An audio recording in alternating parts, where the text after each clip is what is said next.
Hey guys, we are Caleb and Raquel Entz. We are going to be Send Missionaries. We're moving to northern Thailand this August, and we are thrilled to be partnering together with your church to bring the good news of Jesus Christ to the Shan people who live in Thailand.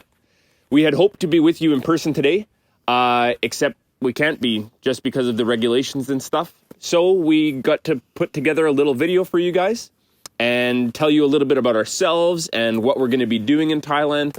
Hopefully you can get to know us a little bit, and hopefully we can get to visit you in person sometime in the future.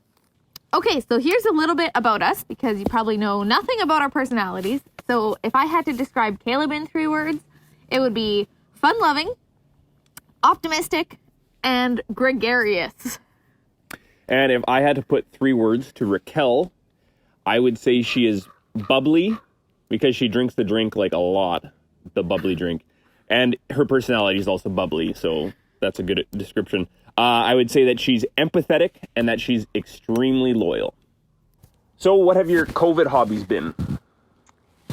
So I have started picking up my camera again. I got a upgraded camera for Christmas, so I've been doing lots more photos and videos. That's been fun. I'm excited to see how I can use that in Thailand, just to communicate, like, to you guys, to our church back home. So that's one. Been doing more sewing. I'm really crafty. I love anything to do with anything that I can make with my own 2 hands. So quilting, that's been a new one. Yeah, those are probably my biggest. Did I miss any? No. For me, I got a coffee roaster for Christmas. I really like drinking good coffee, and now I get the chance to make really good coffee. And so that's really exciting, and I'm hoping to be able to use that as an avenue of building relationships in Thailand. And I have been running lots. I've been training for a marathon, so that's going to be really, really exciting. I've been wanting to do it for a couple of years, and now I finally have the opportunity. My body is healthy, and I'm happy to be running. Together, our biggest hobby has been disc golfing, which is like miniature frisbees that you throw at a basket. Sounds lame when you describe it, but it's an awful lot of fun when you go out and do it. A part of our story that we share that probably most other people don't have is that both of us are actually children of missionaries. My parents were missionaries in Papua New Guinea, and they were actually commissioned at the same time as Pastor Brad, so from the same church here in Steinbach. I was born in Steinbach, grew up in Steinbach. I got saved when I was 7 years old, baptized when I was 12 here in Steinbach. And I would really say that I was challenged to follow God when I was in my first year of Bible college at Miller College of the Bible. A guy just asked me if I had committed my life to serving God, and I felt that I hadn't. And so that was a moment in time where I feel like I really committed my life to serving God with all of who I am. Yeah, for me, actually a pretty similar story. Grew up in Abbotsford, BC, so a little ways away.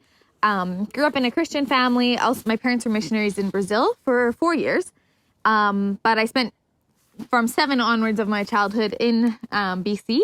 Yeah, grew up kind of as that like goody 2-shoes Christian girl, did all the right things, was part of all the right activities, read all the Christian books, loved the Christian bookstore. So I went to Bible school after I finished high school, and spent 4 years there, and every year was a surprise. I had no idea I would keep going back, but as I stayed there, I really felt God tugging on my heart to be involved in vocational ministry. I had no idea what that would look like, where or when, but I was pretty willing to do anything or go anywhere. Yeah, I really fell in love with mentoring women who were just a few years younger than me, and just walking alongside people in their faith and as they grow closer to God. So hoping to see how God can use that. So Thailand first came onto my radar when I was in my right at the beginning of my 3rd year of Bible school. So I actually moved out to Thailand in 2016, and I spent a year living there. I was a part of a church planting team, and I was teaching English. God brought me there. He put Thailand onto my radar 8 times in a week, and I was just like, okay, maybe I'll go to Thailand. So he was faithful in bringing me there, and while I was there, I just felt confident that God had me coming back there to continue to serve there, and I was single, and that's where I came into Raquel's scene, and I flew back, I landed in Canada, and I asked Raquel out. Yes, that was a bit of a surprise, but a good one. So that really shifted the whole trajectory of my life. As I said, I knew I wanted to serve God with my whole life, but I did not know the where or when. And so when Caleb asked me out, then it was kind of like, oh, he's probably moving back to Thailand. And could it be that God is using Caleb to call me into ministry in Thailand and allow us to do that together? So now we're on the same path, which is exciting. So when we were engaged, we took a small group of people out on a vision trip to Thailand, and we spent a couple of weeks up in the region where we're hoping to go and minister. It's called the Shan region. And so while we were up there, both Raquel and I really felt God put that people group on our heart in that time and in that place. And so we're hoping to go and work with the Shan people in northern Thailand. So you've probably never heard of the Shan, which is exactly why we're going there to church plant.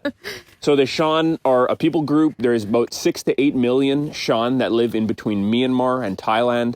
They come to Thailand primarily as refugees. There's been a lot of civil war in Myanmar, but it's left the people group well below the poverty line, really destitute. They've been the subject of systematic racism for years and years. And so they're a people without hope physically, but they're also a people completely without hope spiritually. So they're Theravada Buddhists by religion, mix in some animism there, some spirit worship, belief in reincarnation, which is why they have such a high regard for animal life and human life. So an unreached people group is defined by Joshua Project as a people group with their own culture and language that would have less than 1% evangelical Christian in their population. So the Shan are 0.36% evangelical Christian. But when you compare that statistic to Manitoba, so Manitoba is supposed to be 67% evangelical Christian, and that seems like an awfully high percentage actually overall. And so if you take that same percentage, in reality, with the Shan people, there's probably even less than a 0.36% evangelical Christian population. So right now, there's no active church planting movement among the Shan, which is exactly why we feel that if there's nobody there to tell them about the gospel, we just believe that God has put it on our hearts to go bring them the gospel, to establish a local church so that they can go out and reach their own people. One of the verses that has really compelled us to follow God's call to northern Thailand is from Romans 10:14 to 15, which says, "How then will they call on him in whom they have not believed? How will they believe in him whom they have not heard? And how will they hear without a preacher?" You want to unpack that a little bit? That's just, I think it's that plain and simple. God has put it on our hearts. We're willing to go. We want to serve him with our lives in bringing the gospel to this people who has never heard the name of Jesus. And we're really excited to see what God is going to do in the hearts among the Shan people. Okay, so Caleb, a lot of people ask us this. Like, how are we actually planning to reach these people? And what is that going to look like? So we're going to spend a full year living in Chiang Rai. Chiang Rai is a city. It's also a province in Thailand. We're going to live in Chiang Rai because it's right close to where the Shan live. We are going to spend that full year learning Thai. So I've already started studying Thai. We're actually both in online Thai class right now, which is lots of fun.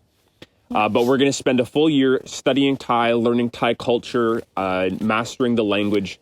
And from there, we're planning to move into a smaller community, a Shan community, where we'll start learning Shan, but that will also be where we start church planting.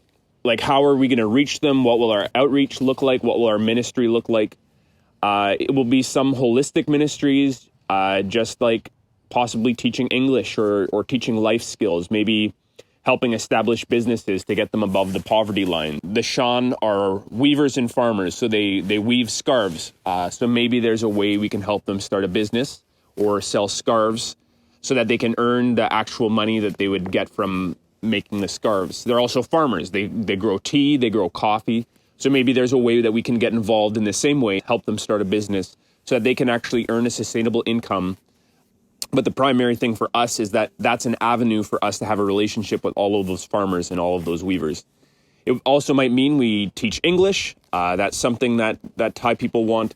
We're actually also both like particularly passionate about teaching the Bible. And so we're looking forward to the time when there's believers and we can be actively teaching and discipling young Sean believers to lead the church that we've planted, so that Raquel and I can step back so that they can take over the church and then go out and reach their own people with the gospel of Jesus Christ. So what would a church actually look like in this context? So church might never be brick and mortar. It will probably actually just wind up looking like 15 or 20 people in a house. The church is going to start, and the church is going to start with 2 or 3 people. It will be Raquel and I, our missionary partners, and whoever the first Sean believers are. That's the thing. There's no local church even for us to work alongside. It's literally evangelizing a church into existence. So we're looking forward to that. But from there, as those believers mature and form a church, the goal is that us as missionaries can step back and let them run the church, but also help them as they go out and reach neighboring communities with the gospel. And how long of a process do you think that would take? It will be for sure 2 years before we're done, fully done language. So it might be in 5 years that there's a church that's established, and it might be in 6 or 7 years that Raquel and I can step back from a church, watching this church grow and share the gospel with their neighbors. But it's all in God's hands. You can't rush salvation, and you also can't hurry sanctification. How would you describe our 10-year dream of where we would hope to be in 10 years? In 10 years, Lord willing, we would want to see a house church planted, possibly 1 or 2 or 3. We would want to see Sean people going out and reaching other Sean people with the gospel. I mean, if there's Thai people that they're reaching with the gospel, we're going to celebrate that too, or any of the other different ethnic minorities. It's not like we're only going to share the gospel with Sean people and not Thai people or not these other people. We just need a bit of a strategy. Yeah, we need a strategy, a starting point. And so that's where people are specifically reaching the Thai. People are specifically reaching the Karen, but nobody is specifically reaching the Sean. And that's why we want to go and we want to work with the Sean. Mm-hmm. We're hoping to leave this upcoming August. So that's feeling really close. Yeah. And one of the questions people ask us the most is how they can be involved.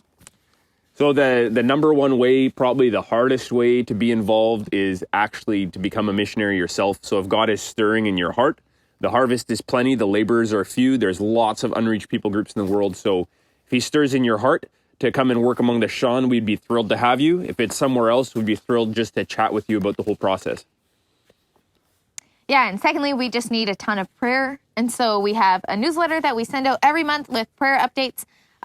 So we'd love it if you could sign up for that, and then we would love it if you would be actively praying for us and with us. And so the last way that you can be involved, but not the least, is giving. And so we are still in need of some financial support as we head out. If that's something that God has put on your heart, we would love it if you would partner with us in that way as well. We are absolutely thrilled to be partnering already with your church, and we're just so stoked to see how you guys are desiring to be engaged in what God is doing throughout the world. And we're looking forward to building a relationship with you guys, however that can look. We want to glorify God by serving him in Thailand, and we just want you guys to be glorifying God for the work that he's going to do there as well. I think that's the purpose of our lives, to bring God glory with all that we do. Mm-hmm. Yeah, and we're basically open books. So if you have any other questions for us, or want to get to know us better, please reach out to us. It's easy to contact us, and we would love to just continue having conversations with you guys. So thank you so much for your support. And wish we could see you in person, but maybe one day soon.